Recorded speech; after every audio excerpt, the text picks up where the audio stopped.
Rated T for Teen.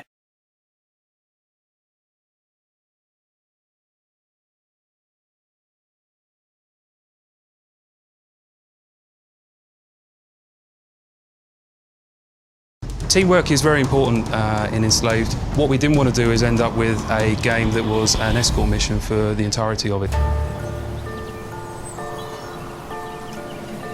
Teamwork is crucial to the game because there are situations that you encounter where perhaps Monkey could traverse it but Trip couldn't, or vice versa.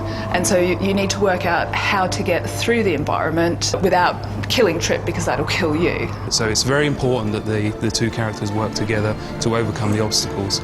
And each of them brings a unique talent or ability to help solve the problems. Monkey is able to pick Trip up and literally throw her up to higher levels where she can then go and access the door or drop something down for Monkey to then climb up. Monkey is very much a fighter. He's more about just attacking and protecting Trip, which is his main mission.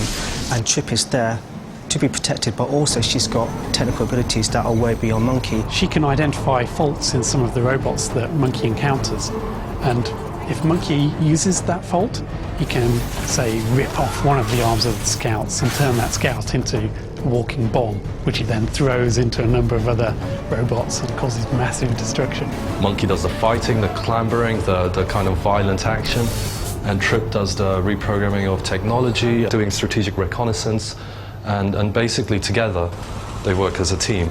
A lot of the puzzles are not completely obvious. They're kind of like buried within the apocalyptic environment, and through explorations they start to understand what strengths each character has in order to enable them to overcome the puzzles. It's a puzzle you can believe. You know, it's not some strange thing.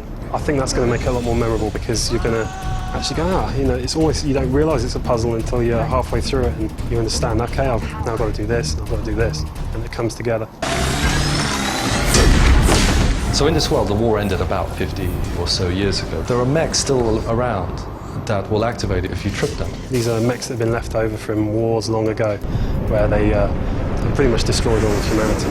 And this is analogous to landmines, like in places like Cambodia and so forth. So that's still killing thousands of people, even though the war was over decades ago.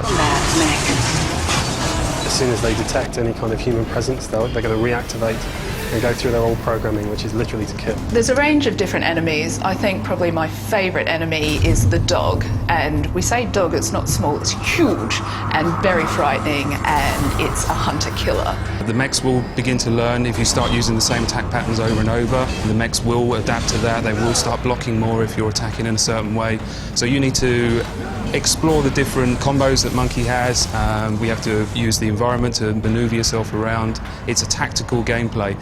There's certain types of mechs that have a weakness that Monkey can exploit, and if he's able to manipulate the combat in such a way to take on that mech, he can then actually change the battlefield quite dramatically in an instant. One or two they can handle fairly comfortably, but as soon as you add in different types of enemies, like combinations of enemies or greater numbers of enemies, the player is really up against the wall here.